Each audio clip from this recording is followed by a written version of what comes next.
All right. Welcome to Dual Redundancy, the only podcast you can hear all latest in television and entertainment news with too many hosts with exactly the same opinions. I'm one of those hosts, David Allen, and another one is. John Berwick, and the third one is Kyle Bridger. I will say that I am the Eric to John's sex symbol, Robert Spearing, to Dave's Harper Stern, my protege. I bet you don't know any of those people. I'm going to be honest with you. I recognize Harper. That is it. A lot of weird names in both of our shows. They had a lot of fun making them up on Mr. Mayor. They're just throwing in random ones, but those were actually from industry, I believe, right? Yes, that is correct. I switched it up. I faked you out. And we are going to talk about the premiere of Mr. Mayor and then start a new TV catch-up series. We did The Boys last summer. Now we're doing Industry. First 2 episodes tonight. And we're going to go through January talking about season 1 of Industry. But a lot to do first. Let's start it off with this first segment. And we're streaming live, John. We're on Twitch. But I still don't remember what this one is called, though. In and Out Points. In oder out. In oder out. In, out. Yes, it is. It is in and out points. Lovely to hear it live now. Again, first time in 2021 for us here on the podcast. Our first in and out point involves, am I reading this right? Football? We're talking football on Dual Redundancy. The Chicago Bears versus the New Orleans Saints. They had a game that was on broadcast on Sunday, but on 2 networks at the same time.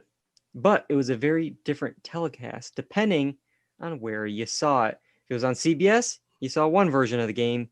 The other was on Nickelodeon. In a play to aim the game at a younger audience, they played the same game with new announcers, goofy on-screen animations, and touchdown celebrations that, of course, featured their trademark green slime. There was digital art, like clouds appearing at the players' feet, googly eyes, goofy sound effects. Kyle, you are our resident sports expert here. What did you think of this game on Nickelodeon? So I only checked it out for a hot second because it's not so much for me as it is for kids, but I could appreciate what they were doing. I mean, it is, if you're thinking about it, with the NFL and a bunch of old fogey like owners, it's a good idea to try and introduce them football to a younger generation, especially when you have the backlash that football has had over recent years with their head injuries and all that stuff. So you have a lot of parents concerned about having their kids join in to football. So getting back to like the telecast, I only checked it out for a little bit. I saw that they had SpongeBob in between the uprights when somebody kicked a field goal, which was actually more humiliating when the kicker missed and it didn't go through. Then it's just staring at a smiling SpongeBob. It was funny seeing the slime. They had a little bit of the first down marker that they usually use was some kind of After Effects kind of situation. I can't imagine the graphics work that must have gone into this to make this happen. But it was interesting. It's interesting how they did it. They did it with younger announcers. I mean, they used this one announcer's son who's like 22 now. So I think it's smart. I think it's interesting. And it's cool how they introduce like characters from Nickelodeon to also like promo their network stuff along with the football. It was interesting how it was done. Network synergy there. The internet seemed to really love it. It made it onto my Twitter, and that's saying something. Sports could infiltrate my entertainment Twitter. Ratings seem to be good. People want more of this. They want to do it for other sports. At first, I didn't know it was on 2 networks. So at first I thought, man, this audience is going to hate this. I can't imagine NFL guys on Sunday night. All right, where's my game? It's not on CBS. So Nickelodeon, and then you seeing like all these like goofy animations, the eyes that pop out, you know, it's Yeah. just like. But okay, it was on 2, so everyone could get a little bit of something. Whatever they want. Sorry. No, John's playing the clips. You're watching it, John. What are you doing over there? I'm sorry, We're doing a podcast. I'll explain later. Oh, you'll explain later. Okay, but John, what did you think of the game? I thought it was interesting. I know that they also had the non-Nickelodeon broadcast on Twitch, which I thought was interesting. They have a little bit of a channel for that, but I think this is cool. I think this is a good exercise in taking technology that already exists. They already have the technology to track the yard lines and to you know, when it snows, they already superimpose the yard lines and all that over the snow, and you know things like face tracking and, you know, goalpost tracking, all that all already exists. I think this was a good exercise in doing that, and I think it's cool, and I think, you know, maybe it provides some kids an opportunity to watch some football with their parents or even alone if they wanted to, and I think that's kind of cool. Yeah, it's a great way to have the family together. Unfortunately, though, wasn't all PG. There was a hot mic. I think John was previewing it a little bit. Listen carefully, but because we are a family-friendly podcast, we're gonna get some help from a Twitter user who made it a bit more Nickelodeon-like. So try to listen to it, see where it was, and what was maybe said instead. Appreciate it. On his own. All right. So yeah, we got use the classic dolphin noise from SpongeBob there. One player didn't like the ref and what he played there. One more time. Let's hear it one more time. Appreciate it. On his own. All right. So yeah, a little hot mic for the kids to hear that word. Yeah. But what are you gonna do? Yeah, I mean, that's the only problem with live sports. It's like you never know what's going to happen. I mean, luckily there was no like fights or anything, but football is a brutal game. So I mean, luckily there was none of that stuff. Or salacious halftime show. Yeah. So I mean, I think it's a good idea, and I saw people on Twitter were like, we should do this with all kinds of TV channels, like Why not? HGTV, the Bravo Network. We should be doing it with all of them. Election night. Move over, Steve Kornacki. I want to bring in Squidward, you know, to do the map there. Well, guess what? Steve Kornacki had such a big popularity that he's been doing, or up until the playoffs, he was coming in and doing their Sunday Night Football, doing their analysis of their chances of making the playoffs. Of course. Well, I can't wait to have him dissect the awards race for Oscar season coming up. I'm sure he'll be involved with that. Yeah. Good luck. All right. Well, another in and out point to talk about. We're moving back more into entertainment. In 2020, we saw the rise and fall of Quibi, a streaming service that would deliver content in quick bites. Well, in December, the service shut down, and many wondered where the content would go. Well, a deal has been struck, and it's with Roku. Over 75 shows will be made available for free on the ad-supported Roku channel. All right, guys, we didn't watch them on Quibi. Are we going to watch them now on the Roku channel? Kyle? No. Nope. Maybe if you're bored and you hate yourself, maybe you'll go back and watch them. Also, I love how Roku is ad supported. So what are they going to have? 2 minutes of ad for a 6-minute program? Probably. Well, wasn't the Quibi service? Didn't they have an ad version for it was like a minute you had to watch of something and then watch the clip? I have no idea. Feels like 8 years ago that thing happened. It really does, honestly. John, what about you? Are you gonna check out the Roku channel to get some Quibi? No, I don't know if my Roku works on the go. But yeah, I think nothing that Quibi had really stood out as substance to me. I mean, they had some big names, but they didn't have the writing, I felt like, or the, you know what I mean? It just felt like very, very low end. A lot of it was gimmicky. It was the And it You was went made on for it. that 4-minute and then like cliffhanger. You know what I mean? It wasn't made with the long haul in mind. So I don't. Yeah, like once you got it on the app and you started playing around with it and you were like, oh, what is this? What is this? And then you like flipped it. Oh, it works this way. And then flip. Oh, it works this way. The What, you turnstile flip your feature. TV? And it's like, but no, I mean, like when you were using it on No, your I know. phone on Quibi and then you're like, okay, that was cool. But like after like 30 seconds, the novelty kind of wore off on that. So I don't like, it wasn't a long-term thing. And now obviously, as John mentioned with the TV, that's not happening. I want But to know how long it takes for these actors that were a part of these shows to be like on late night TV and be like, yeah, when I was on that terrible Quibi show 3 years ago, what was it? Surfing in Oahu or something. I don't know. Like what? Like, you know what I'm saying? It's just gonna be like one of those like just a blips on the radar. yeah, like all these actors, they always get their start, like especially New York actors.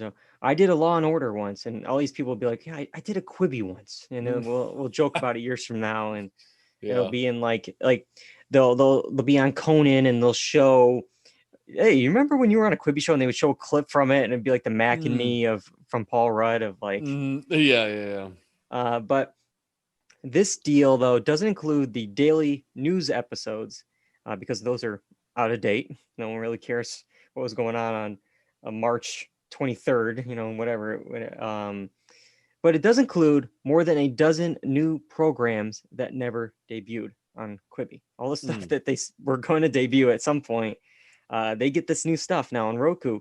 Remember the show? I think we discussed it at one point because when it was announced. Variety says the Steven Spielberg series that was a horror series that was originally only going to be available during nighttime hours. Do you remember that on Quibi? Yeah. He was doing a show that was only going to be in that certain amount of time. So it's coming. Why? It's coming to the Roku channel. I wonder if they're still going to do that dumb, like, oh, you only can watch it after 9 p.m. If people are tuning to the Roku channel, give them the content. Don't make them wait. Like, don't take it away from them. They actually made it into the Roku channel. Give it to them. But yeah, the sad part about all this, Deadline pegs that the deal to get this content is at a value of less than $100 million. To put things in perspective, that is 5.7% of Quibi's original 1.75 billion valuation. Wow. They spent so much money and they're selling it here for less than $100 million. And I wonder who that 100 million is going to, you know? Well, let's see, 50 for Jeffrey Katzenberg and 50 for the one that likes Grant, and that's it. I can't believe they were able to muster that much money for that. It just seems, I don't know. I could think of so many other things that we should be spending $1.75 billion on and during, well, what we're dealing with right now instead of Quibi. But all right, well, let's see here. We've been talking Roku, and man, Roku had a bit of an issue with HBO Max for a long time. There was a big battle between the two. Finally, it was settled. They made up right in time for Wonder Woman 1984, which we discussed last week. But we're still seeing the fallout from this big HBO Max streaming the same day as theaters announcement. Bloomberg reports that they've adjusted the terms of its deals with partners to guarantee payment regardless of box office sales. Plus, Warner Brothers will also pay a larger group of cast and crew based on the fees it collects from HBO Max. They're calling it a COVID-19 multiplier.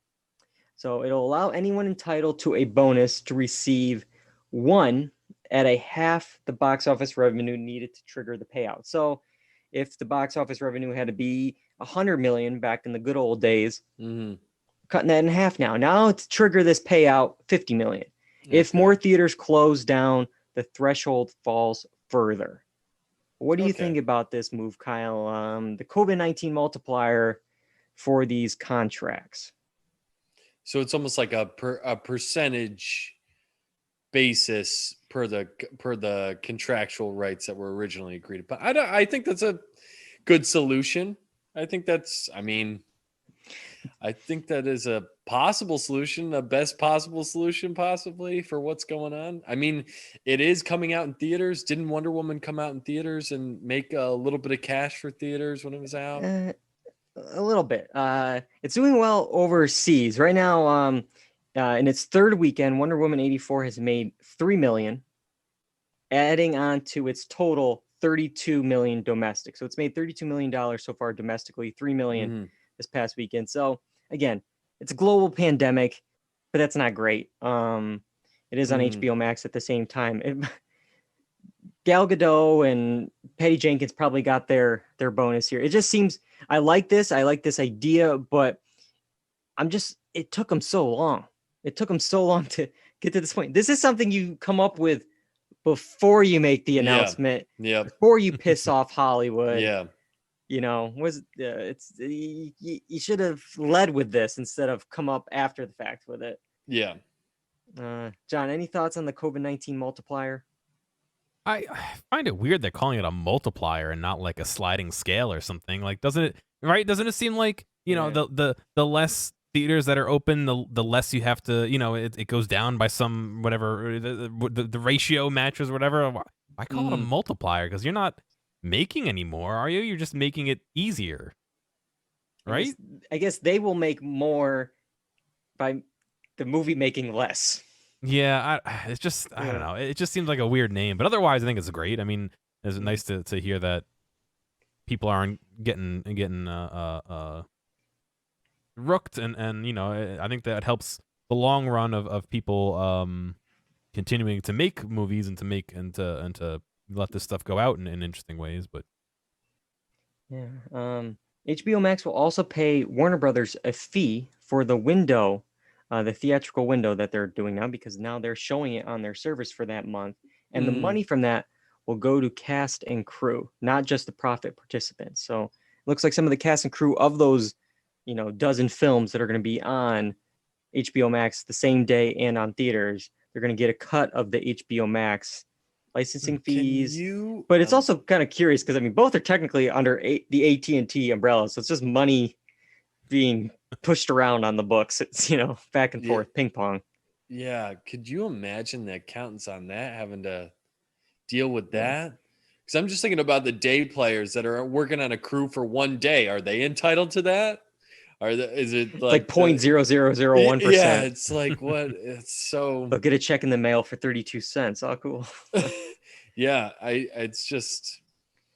It is good, but in all honesty, they're streaming it on their own site. They didn't really have to do this at all if they didn't want to. No. So, and again, we've talked about it. It's great for us. We're getting new movies in our homes because theaters are closed still.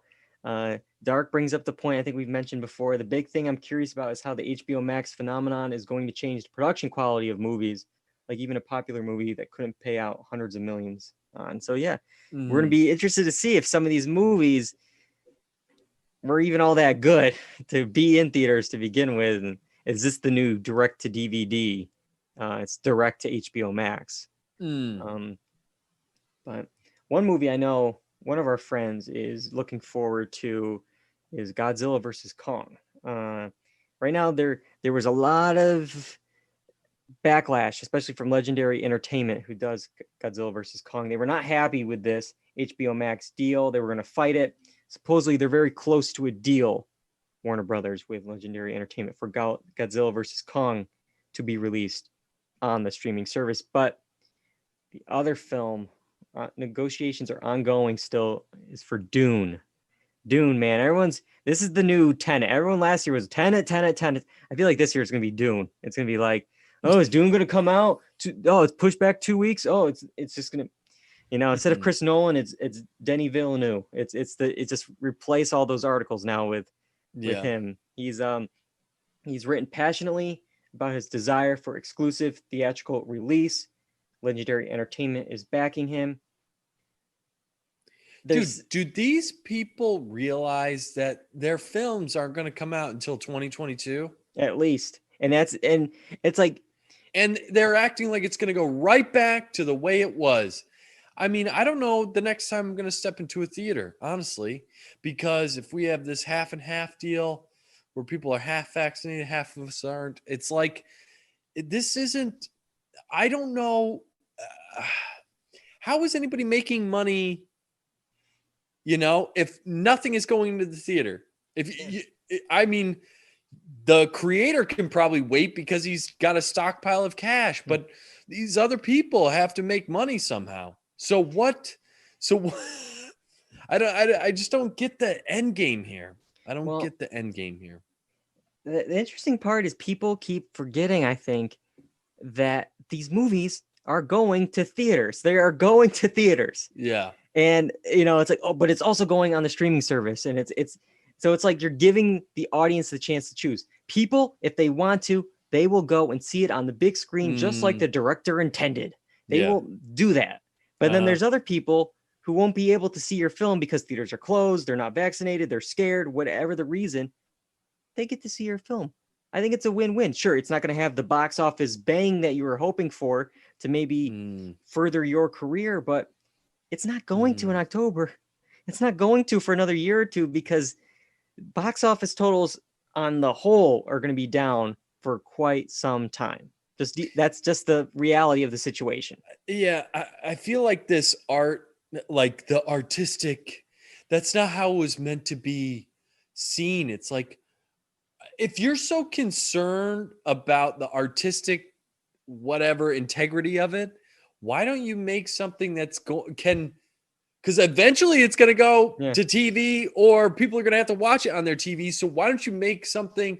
It's the same thing with this Oscar stuff. It's like, well, we need to see it in theaters. And it's like, dude, you got to be making stuff so that people can access it via their home devices. And I mean, people are starting to step up their home theaters, but I feel like it's just a coverall for, I don't know. I don't understand. I get they want to keep the industry alive and movie theaters are a part of that experience, but it's time to get with reality. Yeah. I mean, yeah, as you mentioned, the movie's going to play 2 months, 3 months in a theater. And then for the rest of its existence, it'll be on your television set and, God forbid, your iPhone, your iPod shuffle, it'll be on that. Like that's where that's where it is for the rest of its life. And maybe 20 years from now, it'll be a re-release in theaters, but it's going to be on the TV eventually. All this is just moving it there sooner. But at the same time, it's giving people a choice. And it'll be interesting to see if HBO Max and Warner Brothers kind of cave for Dune and honor this, put it in only theaters, because it's a month or two later, Matrix 4 comes out. And now you're going to say to that director that, well, you did this for Dune. Yeah. Why don't you do it for me? And then the next director is like, well, wait a minute. I want that treatment. And then it's just like snowballs. Well, then you're going to be picking favorites. And then, you like this guy more than me. And yeah, I mean, well, I feel like that's all this is. It's like an ego thing. It's like, well, they got it and I didn't. Why? That's not fair. It's just ego central Hollywood, narcissism to the max with this stuff. It's people with egos in high places making decisions, not with their brain, but with their ego. Yeah, Dark. Those guys complaining don't care about artistic integrity. It's about their share of the profits. Yeah, because, and to go back to this, if it was about artistic integrity, wouldn't every director come out and say what the message of their film is? And some do, and some are like, oh, I didn't mean it like that, or it's open to interpretation. Well, if you care about the integrity of your film and your message is not being portrayed the way you want it or interpreted, you gotta, does that make sense? Yeah. Am I making an argument here? Like making a valid one? Yeah. It's just like, it's all BS. That it's just all lip service to people that run these studios to try and get them to change their mind and to not get with the times. Okay. Everyone is starting to step up their home theater game. Where a lot of people have sound bars that are capable of stuff. A lot of people have high def TVs that can watch stuff. And honestly, if you're a movie fan, I would assume that you have some kind of setup that's going to be good to watch movies on. I don't know. Yeah. I don't know. I don't think anybody I'm on a rant. I don't think anybody that's like craving to see Tenet or Dune or any of these films doesn't have some kind of system that is going to immerse them in the world. It's just silly. And if they don't, it goes back to what we said earlier, where you're not forced to watch it at home. I mean, there's some states right now you have to because the theaters aren't open, but theoretically, if all goes according to plan, in October when Dune comes out, you have a choice. Do you go to the IMAX screening of it on Friday night at 7 p.m. or do you watch it in your boxers on the living room couch, whenever you want? You have the choice. But and I just want to bring up another film that I think should get some sound credits at the Oscars. The Sound of Metal. Yeah. We played it on our TV with our sound bar, and the message was impactful. The sound was fantastic. And what they did with it was noticeable even at home. Yeah. Okay. So I'm over the artistic integrity. If we were all meant to, some of us can't afford to go to the theater. Some of us have to watch at home. It's absurd. It's absurd argument. And I guess if you're up your own butt about it, that's where these arguments feisty Kyle tonight. I love it. I know. I love it. It's silly to me. It's just silly. Well, hopefully you have some of this passion for our two shows we're talking about tonight. In order to talk to them, we have to go back. So guys, send us back in time. Back in time. We're back, baby. Gotta get back in time. I've been listening to Huey Lewis to practice, just so you're aware. Perfect. All right. Technically, you should be watching Seinfeld to match up Frank Costanza saying back in time. But okay. We're talking about Mr. Mayor, the series premiere. They actually dropped 2 episodes. I saw 2 episodes, but we'll mostly focus on the pilot. We also saw Mayor's Day Out. Both of them dropped January 7th on NBC. Mr. Mayor is about a wealthy businessman played by Ted Danson who runs for mayor of Los Angeles for all the wrong reasons. And once he wins, he has to figure out what he stands for and gain the respect of his staff. We all checked out Mr. Mayor, so I want to start off here with John. What did you think of Mr. Mayor? It was okay. I don't think it really reached out and grabbed me. I kind of found it a little annoying that it seemed like they were really trying to cram as many modern day, not pop culture, but like as many references to modern day as they could. It's just like every other sentence was a buzzword about this or that, and it's just a little too much for me. In general, the premise sounds all right, but I don't think it's my show. I hear you. There's some things you hit on there we'll definitely come back to. It's a very specific style, and it goes with the style of other Tina Fey, Robert Carlock series like 30 Rock, Unbreakable Kimmy Schmidt. There's definitely that structure there. But before we get down that rabbit hole, Kyle, what do you think of Mr. Mayor? Yeah, I just thought it was okay too. I think it's going to take a little bit of time to kind of get used to the characters, to get a feel for them, because I don't think they're lovable or really like endearing to people on the first watch. But I think it's something over time where with the writing, if they have good writing, that the characters can kind of morph into something that is enjoyable to watch. With that said, I just thought the first episode was okay. Ted Danson just feels like he's almost playing the guy from The Good Place a little bit. It felt that way a little bit to me. I didn't really like Holly Hunter's character. In fact, I didn't kind of really like any of the characters. So I think it's What just about like our boy Bobby Moynihan? I'm Nothing. not. I didn't really. No, I didn't Oh, really get like him. out of here! Yeah, I didn't Bobby's really. my I got to be boy. honest. I didn't Bobby's really my like boy. him. But no, I like Bobby Moynihan. I Okay. just didn't like the character so much. So going back to what John mentioned with the kind of the modern day kind of take. Buzzwords.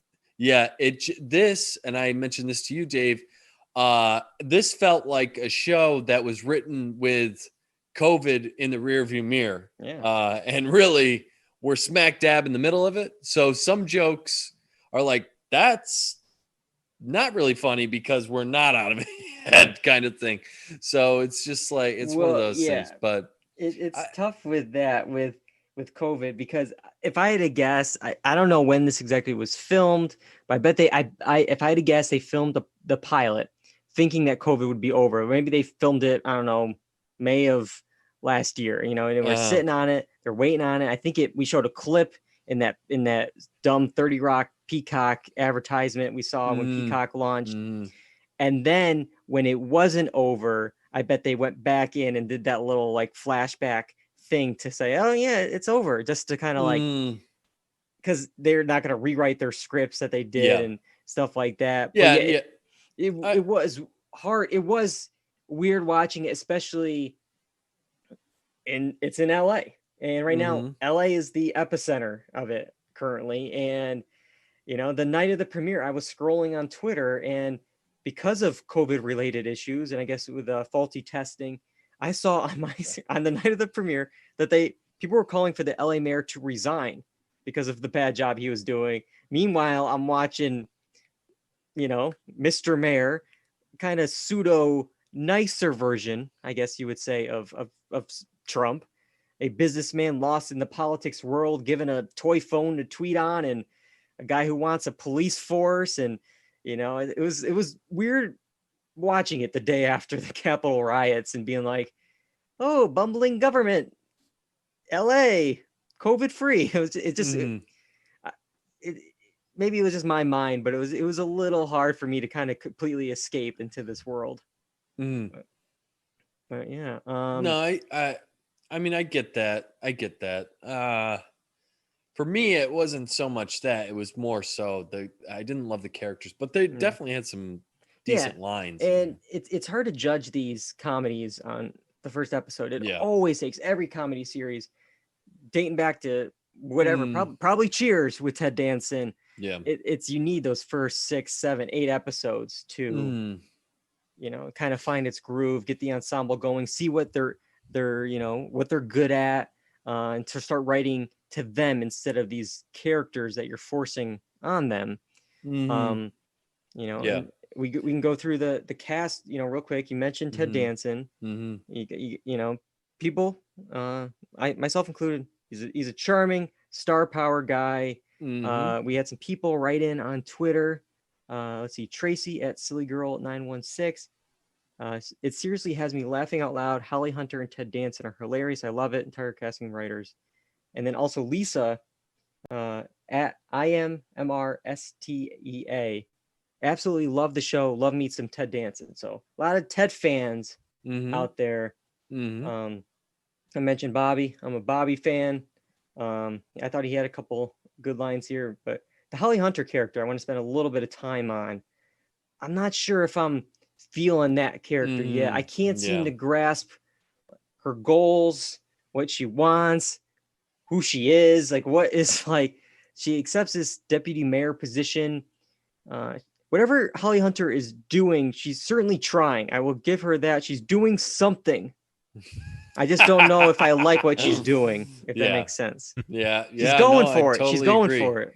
I totally agree. I did not like the character at all. And maybe I'll get used to it, but I think to me, she was the most least likable character of the of the show. And that's not to say like there are characters that like are bad people, are just like not likable, but you can still enjoy the character. But this is just like there was just nothing going for me there. Nothing endearing to that character. I watched the second episode, which I will say, second episode stronger than the first. I feel like just laugh wise. I don't know if it's because I know the characters more. We just spent less time with the father daughter relationship. I didn't really care about from the pilot, and then but the second episode, I will say that the B storyline with Holly Hunter and one of the staff members did not care one iota about. It was more about the stuff going on with Ted Danson. Well, I think he got high off of some edibles, attacks a lion mascot with a giant scissors from a ribbon cutting ceremony. Nice. But let's talk a little bit about kind of the 30 Rock element of this.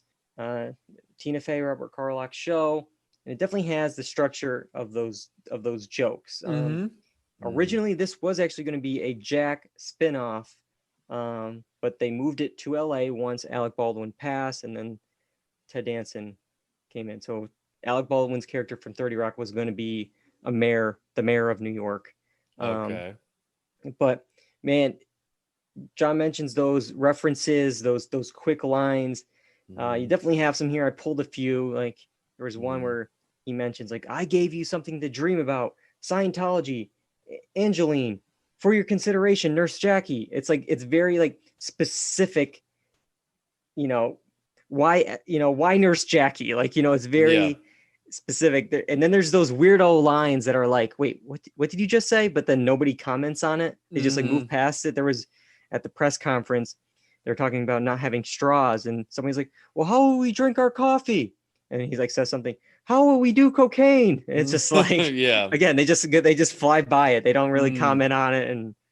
But I liked it. I mean, that to me, that was the best part of the show was the writing, and that there were quite a few good lines that had me laughing out loud. But I think, sorry, I didn't mean to cut you off, no. But I think it is going to take me a bit of a time to get used to the characters and see if the writing and the characters match together, if it's all flowing naturally. I don't know if personally want to stick with it until I hear more things. I'm waiting. Yeah. I don't want to work through it and then, it finally gets better and then they cancel it or whatever. You tell me it's good, then I'll check it out later. But and that's the problem with broadcast shows in general, which is kind of this double-edged sword, is like, well, I don't want to keep up with it and then have them cut it off like with no resolution, like apparently Netflix is doing recently. But I did that with The Good Place. I didn't really start watching until the second or third season because I started to hear good things, and I'm like, okay, I'll watch, I'll catch up. And I feel like that's how I'm going to work with broadcast television. But I know that if it is good and I didn't watch it, that I'm kind of the problem, so to speak. Yeah, catch 22. We'll wait and see. That's the one thing about 30 Rock type shows is the jokes are so quick that it's kind of, it can be hit or miss. There can be some stuff that's, that didn't work. Oh, that one worked because it just moves quickly. And like for one, in the second episode, there's this whole storyline, the Holly Hunter storyline, that she's working on something called PP porn. And that is an acronym for something about planes. It stands for something, but they keep saying it. I'm like, okay. I see what you're trying to do here. You're trying to make it a thing. It's just funny. Like it was funny the first time and you're really moving into the ground. And then at the end, they changed the acronym, and then Ted Danson's character is reading it off the thing and just goes, our new system here, a rat fart. And it's like, oh, okay. Who did that? It's like, I feel like that's such like a dumb joke. Like, cause it's like, well, can he read? Like, you could see that it says that before you say it. Like, I am Ron Burgundy. Exactly. Exactly. But I don't know. Let's see here in the chat. We Dark had his review. He said we were talking about the issue of the timing of the premiere. He said, yeah, that was one of his biggest problems I think I had with Mr. Mayor. I watched it 2 days after the issues at the Capitol. I think that ruined it for me. So yeah, it's like a weird time to premiere. It's hard to really escape the bumblings of government when, well, we're seeing it on the news of the bumblings of government. But we'll see. We'll see if it gets better. Again, I think I'm gonna wait and see. I think we're all gonna. Yeah, I'm gonna wait and see, but I do think this shows some promise. Like, Yeah, definitely better than a lot of broadcast a comedies. lot of those commercials we've been seeing the last week or so of other broadcast Yeah, sitcoms. yeah, trust me. So I think it's worth checking out, and if you're feeling the vibe, go for it. But I'm gonna wait. I'm gonna do one quick side note though. I noticed this when watching NBC and watching The Mayor. The NBC logo in the bottom of the screen, the little watermark there, the bug. We got the Olympic rings in their logo. And I know NBC has the Olympics and the Olympics are supposedly coming at some point, but do they just have this in there 24/7? Well, they gotta let you know, man. They gotta let you know for forever. So they have these from what, last January when it was supposed to come that summer and they just have kept it in there.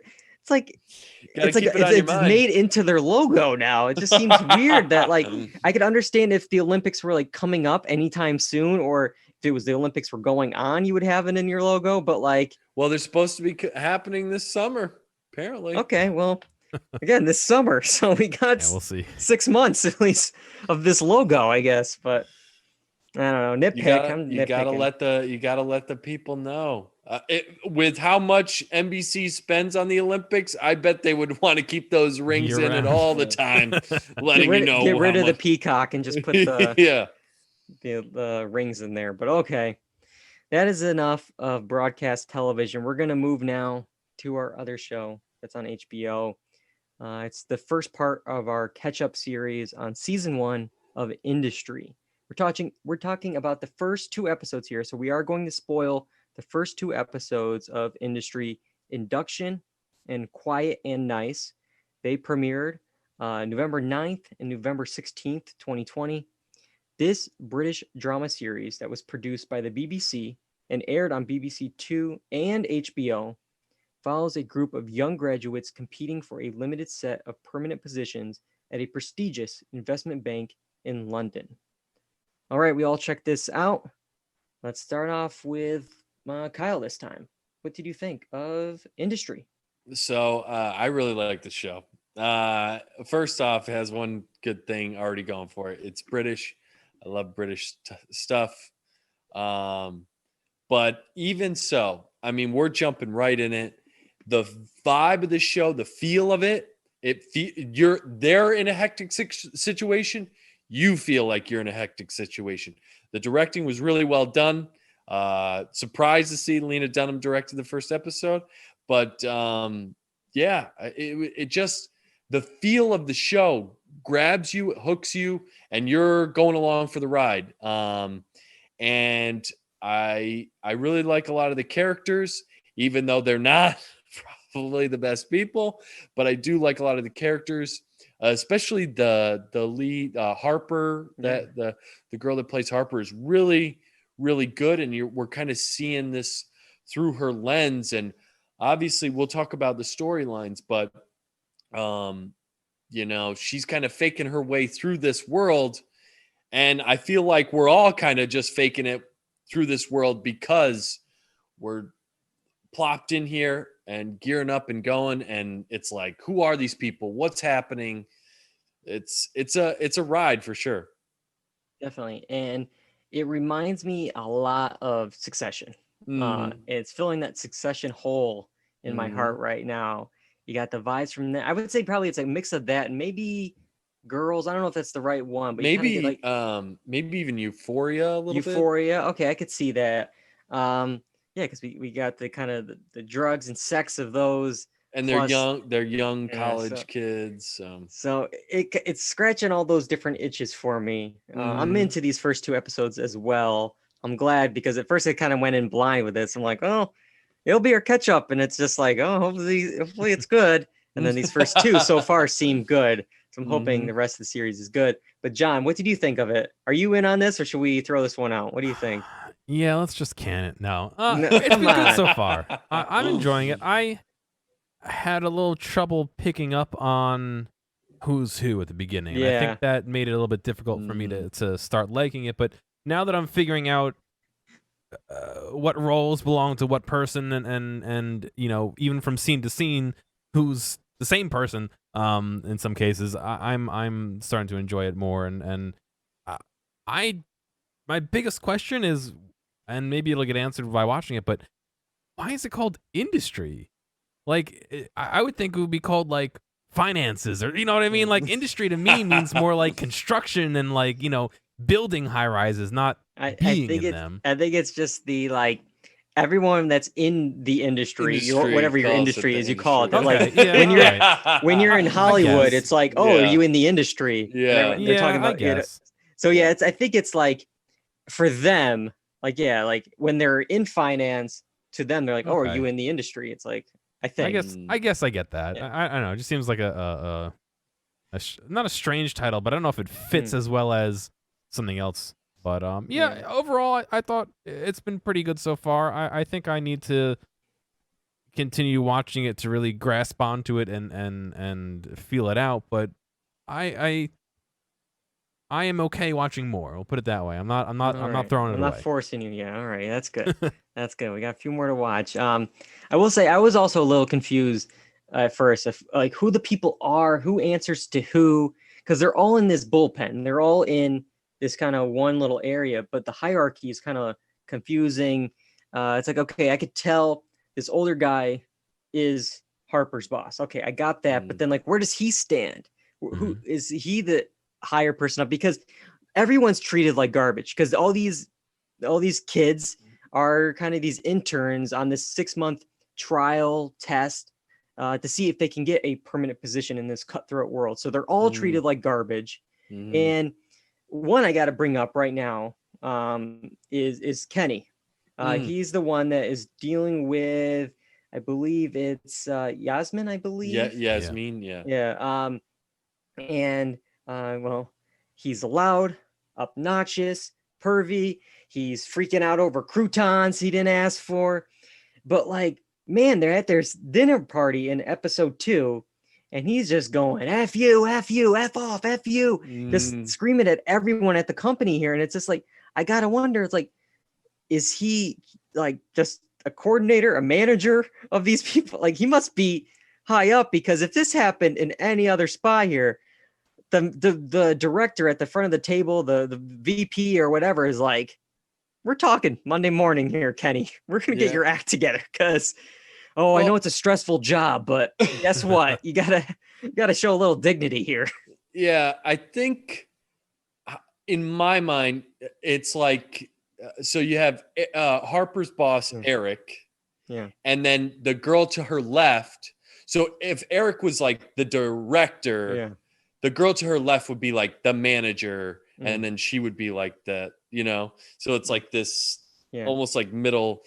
But so Kenny, in relation to Eric, they're on like the same level, I think. So they're fighting amongst each other because, right, they're all working in sales and stuff. So they're kind of fighting with each other in this same world. So that's kind of how it breaks down to me. So when Eric tells Kenny to go home, it's kind of like, it's just like not his boss. It's just a coworker. Yeah, it's just a coworker saying go home, and he's like, how dare you tell me how I'm gonna talk to my person that I hired, right? Yeah. So I don't know. I get that. It's just at the same party we had Gus, who is one of these interns, these newbies. He's speaking up to whoever was at the head of the table, pretty much acting like he's the superior one, saying like, oh, like, what's happening with my job? You can't make that happen. It's just like, wait a minute. He doesn't have a care or worry, I thought, talking to the person that was leading this dinner, you know. So I got the impression, maybe I'll have to watch back. because he does do an interview. But I got the impression that Gus, that character, was like almost like mid-level management. I don't think so. I think he's in the same. I think you're right, but Because he was working Yeah. right with Harry. No. yeah, the guy They that were died. like- Yeah, they it were totally like- makes Yeah, sense. so I just got the feeling. I think he was just in like a from different department, tomorrow- and yeah, because I think he was like, oh, we're gonna move you to sales or whatever, and that's why he was like freaking out. He's like, no, I'm not. I signed up for this. I'm not doing that. And it's Yeah. just like, And again, you're a 6-month trial person Yeah. here. You can't really be, you know, and I think part of the reason why they're disbanding that department was because of Harry. Harry died in the first episode, and I think that the boss that they're under is being her ability to lead is kind of being called into question, because she was talking to them about, you have to visibly go to these seminars and leave on time and all this stuff. Yeah. So yeah. Yeah. I want to talk. I want to talk about Harry because this guy working really hard, staying 24/7, getting in trouble for doing it. And I was really sad because I'm watching this first episode and I'm like, of all these characters so far, I like this one. I like this guy. I feel for him when he's freaking out over that font, on one page. I feel like I've been in that situation. The dumb, like just going crazy over the smallest of details that nobody would notice. And I figured at some point he would have kind of what happened to him in episode 1. I thought that was going to be like, oh, episode 7. Not expecting it in the first episode that we were going to lose Harry here. I liked him. I really liked him. But yeah, the kicker of the whole thing, well, the meeting got pushed anyways. So yeah, I know. Oh my gosh. Ugh. And I wonder if anybody would have noticed the font change. I don't think so. I didn't even see it when they showed it to us. Yeah. So. Yeah. Yeah, but yeah, rest in peace, Harry, man. Another character we should probably spend a little bit of time on here is the main character, Harper. She's kind of like the leader, or at least the protagonist that we're seeing the most of in industry so far. She is a graduate of Binghamton University, kind of near my hometown. So that was nice to kind of get that weird shout out, even though as we later see, she didn't go to Binghamton University. She doesn't have a transcript. Well, she might have went, but she didn't have a transcript. She has the sweatshirt. She has the sweatshirt. She went on the online store, got a sweatshirt. Yep. Got a fake transcript from somebody that she has kind of Skype sessions with. We'll leave it at that. Yeah, I'm guessing that's like an old boyfriend or something. Yeah. It's a Lena Dunham show, so I don't know what or at least that first episode was. So lots of nudity and sex so far in industry. Some full frontal, some oral sex in there, a little bit of everything. Yeah, it was a little bit a lot with the sex, but that's HBO for you. Yeah. Yeah, and we're gonna. There's definitely gonna be something here with one of the clients we see in the first episode. She's Harper's very bright. She's a go-getter. She's getting a lot of confidence with some of her successes here. And one of them, she goes to a dinner, meets with somebody. They're in a cab ride home, and she's violated by this other woman here, and it's a very hard subject to navigate, especially for somebody, so young and being in this new position and trying to move up in the world. So I'm sure that's definitely going to come back later on. And, for sure. Just like the Binghamton thing is going to come back. Oh, definitely. Going back to the Binghamton thing, when she was uploading the transcript, I thought she stopped it and then uploaded the photo of her with a burger. I don't know about the... Oh, right? No. That's the way it seemed to me. That's the way it seemed to me. She was uploading it on her computer and she stopped it, but then later, after she had her success, she uploaded it. She uploaded it again, but it was right after she took the picture of her with the burger. Okay. No. She stopped it earlier and then made that sale, and then thought later. Yeah. Okay. I thought she did it as like a joke, like a big Here's F you, like here's me. Yeah, I'm a big deal now. Look at this. Yeah. Oh, Yeah, so she submitted a fake transcript. So again, that's definitely gonna come back there. Oh yeah. Let's see. Harper is also looking for a roommate, new situation. She's looking for somewhere to sublet, and finds it with Yasmin. She's going to. She's stuck up for her at the big dinner party there with Kenny. She has her own set of issues. Kyle, you want to take the lead on this one? Who? Yasmin? Yeah. Well, she's got some boyfriend problems. She's got some work problems. I'm guessing she's a little older too by the conversation she had with the guy when she was getting the lunches, right? So I'm getting this, and the discussion she had with her mom. I think she's a little older than some of the other people working, other grads that are working. So for her, it's a little different. She's working for a D-bag, but she is not content with her relationship. What makes you say that? Just kidding. And she wants the Robert, right? Is that his name? Yeah, I believe so. Robert, who is apparently the bad boy of this group, just doing lines of coke in the bathroom and partying all night. Yeah. I'm like, and doing something similar to a random girl he meets at a bar. Yep. Yes. To what the second episode ends on. Yes. We all get a photo of the incident sent to Robert. Mm-hmm. That might come around too. Who knows what's gonna cycle back around. And can I just go back to that? Is she dumb enough? She's right under the light, and she's gonna have the flash on her camera. And like, how did dumb we have are the you? noise too? I know. First of all, put your phone on silent. You know, it's just when she was reaching for her phone, me and the person I was watching with thought she was reaching for her peanut butter sandwich. We both thought she was gonna go grab the sandwich. We were like, why is she doing that now? But she went and grabbed the phone. Because she's making the peanut butter sandwich. George Costanza combining all of his favorites in there. Yeah. Oh man. But yeah, so that is gonna. She's clearly not happy. I think with her mom, with her boyfriend, or anything, and she is teasing the hell out of this Robert dude who wants it big time. He's watching her at the gym. And then cycling harder, like that's gonna impress her. Oh my god! But she is definitely teasing the crap out of him. So that's gonna be interesting. That's not gonna be good. And let's just say the what she was doing, getting down on the kitchen counter. Don't know if I was like, where's the mom? Isn't the mom gonna like walk around the corner?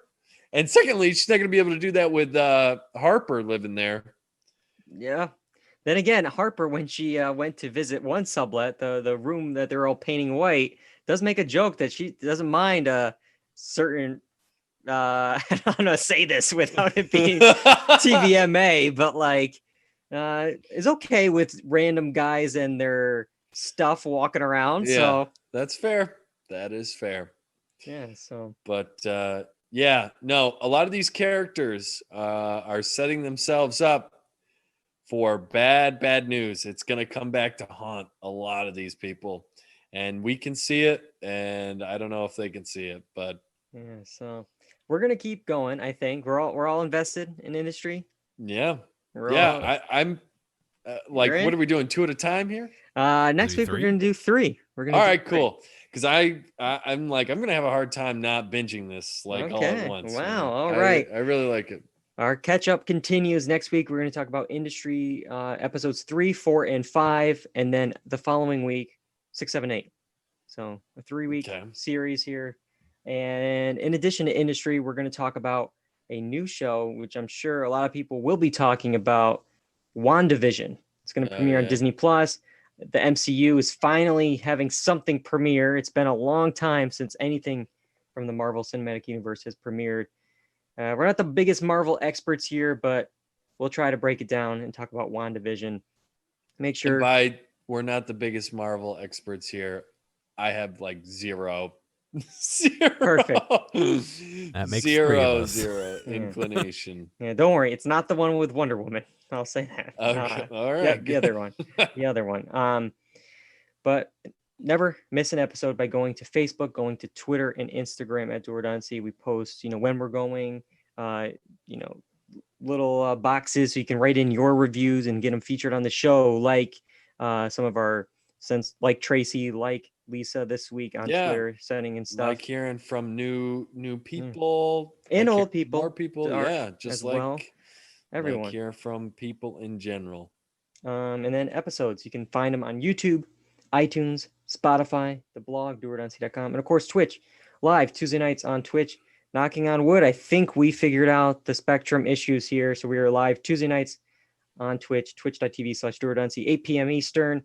And while you're on iTunes, why not give us a review? Write up a little review, or you can just slide that thing to 5 stars. Anything else? Forget I even said anything. But iTunes, 5 stars. Help us out. It really. What was that HBO show where they were rating 5 stars? Where they were stuck when they died, he got uploaded. Oh, the upload. It was on Amazon. Upload. Amazon. Yeah. Oh, yeah. It was Amazon. 5 stars. 5 stars. Yeah. There you go. I want to thank both of you guys. 5 stars for each of you for doing this week's podcast, and of course for John working through some tech stuff and getting this episode on Twitch and on iTunes. Couldn't do it without you, man. Sure. All right. Until next time, I'm David Allen. I'm John Berwick. And I'm Kyle Bridger. And that's all we got for Dual Redundancy. Goodbye, everybody.